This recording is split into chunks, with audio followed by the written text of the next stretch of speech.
साथियों, उत्तरादेव एजुकेशन में आपका बहुत बहुत स्वागत है।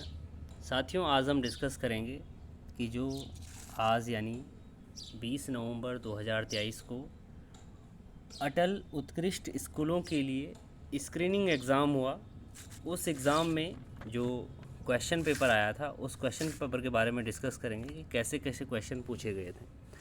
दोस्तों, अगर सबसे पहले डिस्कस करें तो जो फर्स्ट पेपर था, तो फर्स्ट पेपर में जो सबके लिए कंपलसरी था, ऑब्जेक्टिव टाइप क्वेश्चंस थे और जिसमें 2 सेक्शन थे।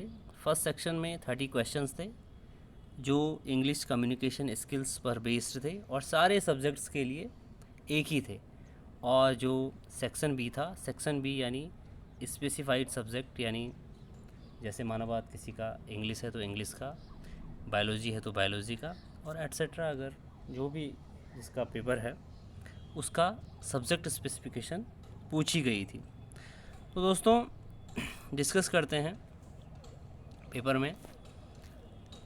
The very first question was read the given passage carefully and answer the questions by selecting the most appropriate option. दोस्तों, ये जो पेपर था ये लेक्चरर के लिए था, एलटी के लिए अलग था और लेक्चरर के लिए अलग था, लेकिन जो ये सॉल्व्ड पेपर है ये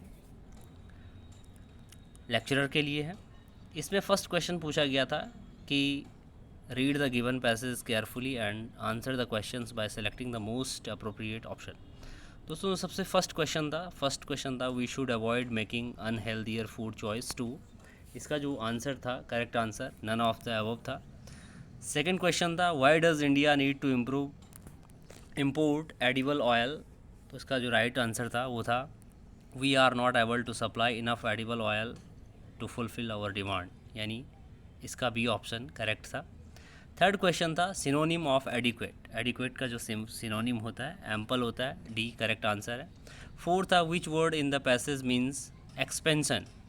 एक्सपेंशन का मीन्स है ऑगमेंटेशन। नेक्स्ट जो क्वेश्चन था, question number 5, what is the antonym of affluent. Affluent का जो एंटोनिम है पुअर है। इसके बाद question number 6 to 9, in each of the following questions you are required to choose the best substitute for the phrase given. पहला question है a person who does not believe in the existence of God. इसका जो right answer था वो था agnostic. Second था an exaggerated statement. इसका जो राइट आंसर था वो था हाइपरबली। नेक्स्ट क्वेश्चन था one who easily believes other. इसका जो राइट आंसर है वो है गलीबल, यानी बी ऑप्शन। नेक्स्ट है someone who is present everywhere. इसका जो राइट आंसर है वो है यूनिवर्सल। नेक्स्ट क्वेश्चन था question number 10 to 13, in each of the following questions one word a numbered one is followed by 4 words, choose the word that is most nearly opposite. Opposite बताने। 10 number था ascent. Ascent का opposite क्या है, तो ascent का opposite यहाँ पर none of the above होना था। नेक्स्ट है डिस्पेयर। डिस्पेयर का जो राइट आंसर होना था होप होना था। नेक्स्ट है स्टबोन। स्टबोन का राइट आंसर होना था डोसाइल। नंबर नेक्स्ट है 13 एक्सपेडाइट। एक्सपेडाइट का जो एंटोनिम होना था वो होना था डिले, यानी इसमें नियरली अपोजिट पूछ रहा है, तो स्टबोन का डोसाइल और एक्सपेडाइट का एक्सपेडाइट का डिले। नेक्स्ट है ग्रामेटिकल मिस्टेक आपने ढूंढनी है, रमेश। इसका जो राइट आंसर होगा कुड होगा।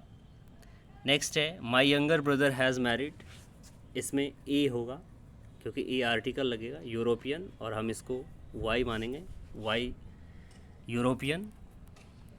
इसका राइट आंसर 15 का बी होगा। नेक्स्ट है he has been working here. इसका राइट आंसर 4 होगा। 17 का लेफ़्ट होगा। क्वेश्चन नंबर 18 का विद इन आएगा, you will have to return my money within 10 days।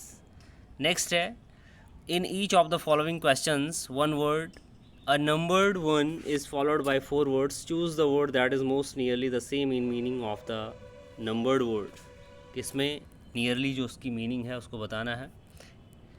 Chest, chaste का मीनिंग वर्चुअस। ऑब्सोलेट, ऑब्सोलेट का एक्सटिंक्ट। पर एनियल का everlasting. Next है क्वेश्चन नंबर 22। एयर्न का जो राइट आंसर होगा वो पाइन होगा। नेक्स्ट है in each of the following questions our spellings of a word are given, only one is correct. आपने करेक्ट स्पेलिंग को चूज़ करना है। तो 23 का एम्बेरस यानी ए वाला ऑप्शन करेक्ट होगा। 24 का ए वाला ऑप्शन रिसीव करेक्ट होगा। 25 का नेवर, सी वाला ऑप्शन करेक्ट होगा। 26 का हायरार्की, सी वाला ऑप्शन 26 का करेक्ट होगा। Now question number 27 to 30। In each of the following questions, a sentence is given at the top. It may or may not have some grammatical error. You are required to correct the sentence by selecting the appropriate option. 27 का है A option correct होगा। 28 का A option correct होगा। 29 का B option correct है। 30 का the teacher told the class that the earth revolves around the sun, इसका A option correct होगा। तो दोस्तों ये सारे जो क्वेश्चंस थे ये सबके लिए कंपलसरी थे और सारे जिन्होंने भी अटल उत्कृष्ट स्कूल के लिए लेक्चरर का एग्ज़ाम दिया है उन सभी के लिए ये सारे क्वेश्चंस कंपलसरी थे। लेकिन अब सब्जेक्ट बेस पर हम इसके बाद डिस्कस करेंगे केवल इंग्लिश सब्जेक्ट का सेक्शन भी। अगर किसी का बायोलॉजी होगा तो उसका बायोलॉजी का आया होगा, अगर किसी का केमिस्ट्री का होगा तो उसका केमिस्ट्री का आया होगा, लेकिन ये इंग्लिश का है। इंग्लिश का इसमें डिस्कस करते हैं। The term a category of fiction also applies to, तो इसका जो राइट आंसर है वो आर्किटेक्चर है। In the well known poem to his coy mistress, the word coy means shy. An epistolary novel is one which is, D option correct है, a narrative conveyed entirely by letters. Question number 34 है a play on words where in a word is use to convey two meanings at the same time, इसका meaning pun है।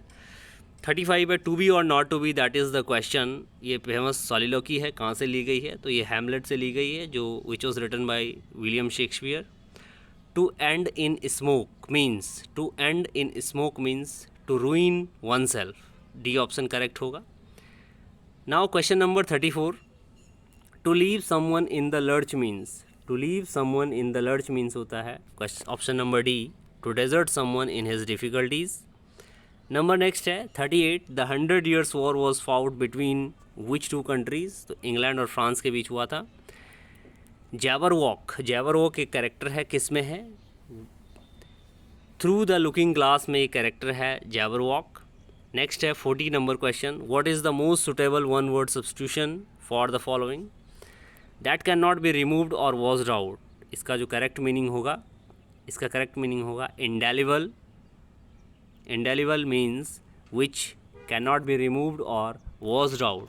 Now question number 41। Bacon defined his essays specially as the dispersed meditation.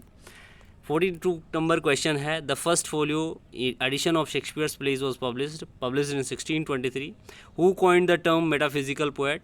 तो doctor Samuel Johnson coined the term. Doctor Samuel Johnson's famous work the dictionary of the English language was published in 1755। Now question number 45। Who among the following is known as alpha of the plough? A.Z. Gardner is correct answer. Who is called the father of realism? Henrik Ibsen is called as the father of realism. One word substitution, a trite or stereotyped expression. Glitch is called as a trite or stereotyped expression. Now question number 48. I am looking for my dictionary. Have you seen it? Now 49 number question. One who is fond of company. Gregarious is correct answer. One who is recovering from illness is a convalescent is correct answer. Renaissance is the movement which denotes as the rebirth, revival and reawakening. Rabindranath Tagore got Nobel prize, Rabindranath को जो Nobel prize award मिला वो 1913 में मिला। इसके बाद 53 number question है the writer a tale of two cities is Charles Dickens is correct answer. The lyrical ballads publish in 1798 और कौन सा मूवमेंट इनिशिएट हुआ तो उस टाइम पर जब लिरिकल बैलेट्स पब्लिश हुआ तो रोमांटिक मूवमेंट इनिशिएट हुआ था। G.V. Shaw's Arms and the Men is a satire on G.V. Shaw's Arms and the Men is a satire on love and war. The line the 10,000 saw at a glance, ये famous quotation है William Wordsworth की poem डैफोडाइल्स की। Now question number 57 है, the term catharsis coined by, तो catharsis term Aristotle ने coin की थी।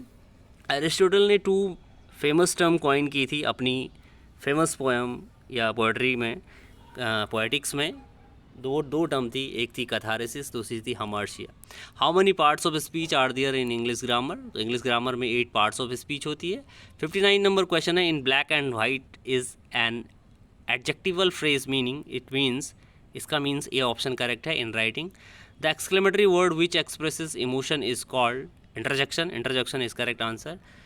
तो ये सारा जो क्वेश्चन पेपर था ये लेक्चरर स्क्रीनिंग एग्ज़ाम अटल उत्कृष्ट स्कूल के लिए था, तो आप इसे देखें और अपना ऑब्जर्वेशन करें कि कितनी तक मेरिट जा सकती है, और हमारे चैनल को लाइक सब्सक्राइब ज़रूर करें। धन्यवाद, आपका दिन शुभ हो।